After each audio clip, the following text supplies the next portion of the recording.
After a refreshing shower and getting to put on his new uniform, all that really changed about it was that it was new. It felt great to wear it, and the badges and insignia showcasing his new rank, two realizations struck him. The first was that, besides Commander Redford, he had no idea who else he had saved from that dreadful black ship. The sincere words of the prince were clear enough, though.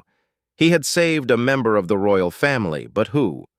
The prince had 4 younger brothers and 3 younger sisters, if he remembered correctly. Had he saved one of them? 2? All? And who's to say that he had saved any of his siblings?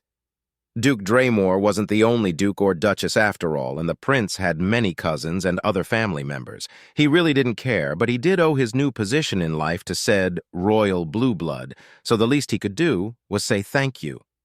The second realization, though, was much more impactful and important. Namely speaking, he had no idea how to be a lieutenant. His officer training was limited, obviously enough, and while he knew the chain of command and more or less what it entailed, he didn't know anything about commanding anything that wasn't his ship's outdated AI. "I don't even know who am I supposed to report to or when," he muttered softly. Redford's parting words rang in his mind and fear gripped his heart. Just what was he getting himself into? Willing or not, by choice or by chance, at that moment he longed for the dullness, repetitiveness, and security his old post offered. "Now I'm going to fight and likely die for another noble with bluer blood than the insufferable Thomas Cayston," he said to himself, but almost immediately comforted himself with the knowledge that, unlike his previous commander, the prince was a leader at heart, and his presence inspired confidence. A sudden voice sparked in his cabin, and the monotone tone of an AI called out. "Lieutenant Wyatt Staples, report to the bridge," it said, and the connection died. "Guess I better go perform my new duties," he said, and stood up from his bed. Fortunately, the trip to the bridge proved simple enough, and only 2 crew members had spotted him and, much to his surprise, saluted him. Or rather, his rank. It felt odd regardless. When he arrived at the bridge, it was buzzing with activity as staff and crew members moved about performing their jobs. He then spotted Commander Redford and several other men and women of high rank near the prince. Following protocol, he saluted and announced his presence. "Lieutenant Wyatt Staples reporting, my liege." Several eyes turned to him, and instantly he felt like a piece of meat been grated by hungry customers. Disdain, surprise, contempt, and flickering gratitude flashed before the cybernetic and gene-altered eyes of the officers present as they inspected him. Yeah, I'm a commoner. I'm not an animal you can gawk at, you damn blue bloods," he thought with equal disdain toward them. But unlike the nobles, he knew better than to show it. "So it is true, a commoner has been granted a rank far above his station." A red-haired man with a burn scar on his left cheek broke the tension. "My prince, are you certain of your decision? The implications could be bothersome to less open-minded individuals?" Or, in other words, I should be kicked out, Wyatt thought, mentally glaring at the red-headed noble. "Are you implying that I should not show my gratitude to the man who saved my beloved sister?" the prince said in an even tone. The red-haired man laughed, much to Wyatt's surprise. "Of course not, your majesty, but now that a commoner has been granted a rank that only those of noble blood should achieve, many others may seek the same elevation for doing piss-poor actions in the near future." Commander William Hempstroke, a blue-haired with equally stunning blue eyes, stepped in, humor in her voice. "Is the rescue of a royal princess not enough merit to overlook this one incident? After all, many houses have their origins in the valiant actions of a commoner performing beyond their duty. And even if the prince had not rewarded this young man, I would have made sure to grant him a place within my house for saving the life of my little sister." Suddenly, her eyes narrowed, and much like a hawk, she eyed the rest of her fellow officers. "Or does anyone object?" An older man with gray hair and wearing an almost entirely white uniform with red trims and more medals than Wyatt had ever seen anyone wear before spoke up next. "Enough prattle, everyone. We have more important matters to attend to. My liege, we are ready to depart at your command." The prince nodded once. "Then let us go. We cannot stay in this system much longer. Admiral Damien, proceed at your discretion." "My liege," the admiral replied. "Commanders, report to your ships and stations. You have your orders. Dismissed." At once, every commander present saluted and left, with the exception of Redford. The admiral, for his part, moved to a chair at the far end of the bridge, sat on it, and linked with its systems directly. The only indication that they started to move was a low rumble that was felt rather than heard, and Wyatt wondered where they were headed next. Now left with relative privacy, the prince turned his attention back to him and gestured him to step closer, and so he did. "Lieutenant Wyatt, there is someone who wishes to meet you, her savior," the prince said, and then turned to the right. With another motion of his hand, two figures stepped from concealed shadows. Wyatt's eyes grew wide as the flickering effect around the duo died out alongside the stealth field around them. The first figure was a beautiful blonde woman with purple eyes as striking as that of the prince. She was wearing a green dress with golden and white trims. Behind her stood a taller woman with blue hair and blue eyes that had a striking similarity to the woman who had stood up for him moments before. She was also quite beautiful, but her expression was stoic. Unlike the princess, she wore a red armored suit with the crest of her house on her chest. "Lieutenant Wyatt Staples, let me introduce you to the VIP that you saved yesterday. My sister, the second princess, Clara Astor. Behind her stands her bodyguard and a close friend of mine, Cynthia Winfield of House Winfield. You've already met her older sister, Commander Juliana Winfield," the prince introduced. It was subtle and he barely noticed it, but Wyatt could notice the pride in the prince's voice alongside his relief when he introduced the two women. Princess Clara was the picture of regal royalty, feminine grace, and superb intelligence behind her fiery gaze. A gaze, he noticed, that matched her brother's. When she spoke, her voice of sing-song clarity carried the intensity of her fiery spirit without losing her elegance. "Lieutenant Staples, I was told that it was through your actions that my life and that of my friend and subjects were saved. I requested my brother to see and speak to you in person so I may see and judge the man I owe my life to," she said, offering a kind smile.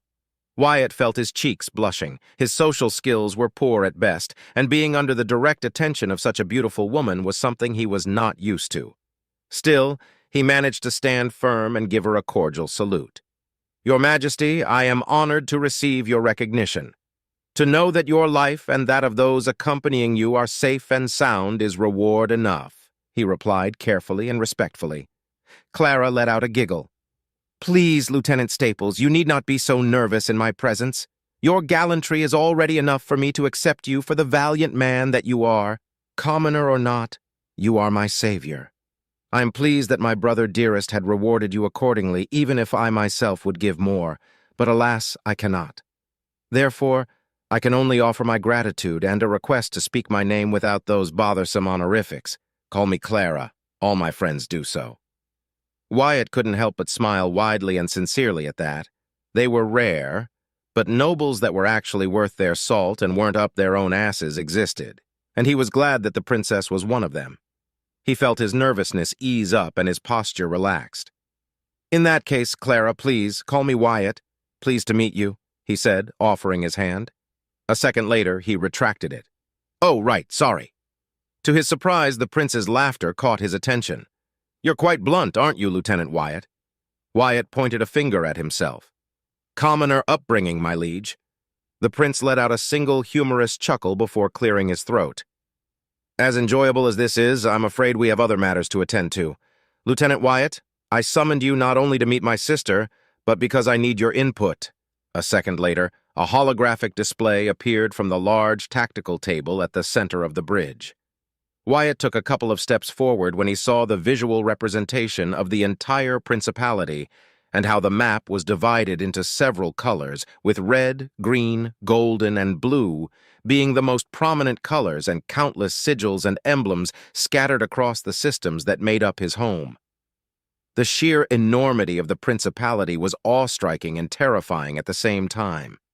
"Duke Draymore's coup was an act of treachery unparalleled," the prince began, his stoic, firm, fiery tone returned. "I don't know for how long he's been planning it, but we've suspected treachery for at least 2 standard years. Nothing concrete was found until he made his opening move. The royal guard was compromised, the royal palace was besieged, and within scant hours he named himself regent. Thankfully, I was able to escape as well as other members of the Council of Nobles and some of my siblings. Regretfully, however, Duke Draymore was able to capture our two remaining sisters, Megan and Ruby, and two of our brothers, Leon and Caldro, and is keeping them hostage and as bargaining chips. My two remaining brothers, Alexander and Giovanni, were also able to escape, and alongside Clara, they served as distractions to allow my safe passage out of the system and find refuge among friends and loyal subjects. As it stands, Duke Draymore is gaining power slowly but surely, the prince explained, pointing at the red area on the map. In red are the houses that have sided with my uncle so far and represent their territory. In golden are loyalist houses that have pledged themselves to me and the royal family. In blue are those undecided, and in green are those that have declared themselves as neutral, the prince said, and suddenly the map zoomed in. Wyatt soon recognized the map was projecting the small cluster of systems and worlds that made up the backwater he served under, better known simply as the lingering systems. Technically speaking, the 7-star systems and the small collection of worlds in them that made up the lingering systems were under the control of House Caiston. But in reality, they were almost outpost systems with little to offer except for whatever scant resources and manufacturing goods that could be gained there. In fact, the greatest produce made was the very reason he was a garbage hauler: compost. The richer and fertile surrounding territories needed compost for agricultural purposes and were the sole reason why the lingering systems were populated at all and why they were blessed with the leadership of a Caiston noble. However, everyone knew that such a position was either a punishment or a means to gain safe experience for any incompetent, petulant, self-righteous blue blood. Hell, they were such a backwater and so poor that pirates were a rarity, an ideal place to elude pursuers. Though it seems Duke Draymore thought of that possibility as well, hence why that strange black ship attacked the royal yacht. We will be traveling to the Keone system next. Our planned route takes us near Faldo, the only inhabited world in the system. According to our intelligence, pirate presence is minimal, and there is no direct Caiston presence there since Faldo is home to a mere 10 million populace. I understand the gravity of the situation, my prince. But how am I to aid you? What further input can I provide? Wyatt asked cautiously. There is a problem that my commanders are not able to settle, the prince replied, and the map zoomed further in to showcase the Keone system and 3 systems that led directly to Caiston territory. Since the coup, we cannot trust the information we had before, and we cannot trust just anyone with information. However, fortunately for us, a loyal son of the principality is with us and can provide us with a viewpoint that only a commoner can have. I ask you, Lieutenant Wyatt, what path do you think is the most viable for us to take and quickly move onto House Finnegan territory? Wyatt didn't even ponder the question and pointed to the system on the far left called Gintrax. Going through Gintrax is the only solution, my liege. Gintrax, but there's a strong Caiston military presence alongside several monitoring stations, Commander Redford interjected. Wyatt shrugged. Only officially, but they are always understaffed. The ships stationed there are little more than outdated, cheap gunships and corvettes at best, and they take forever to answer to any emergency. Besides that, there's Woodshaft. Woodshaft? Clara asked, tilting her head in confusion. It's a smuggler den. Every commoner pilot and serviceman in the lingering systems knows about it and uses it. I've been there only twice, but it offers a path away from Caiston sensors, and if you pay the toll, you can leave the system undetected, Wyatt explained and internally chuckled. Caiston blue bloods don't care where the money comes from, only that it reaches their grabby, greedy paws, he thought with mirth. Smuggling is illegal, the surprisingly melodic voice of the blue-haired woman, Cynthia Winfield, declared. Maybe, Wyatt replied softly, but it happens. Woodshaft doesn't deal in slavery or narcotics, though.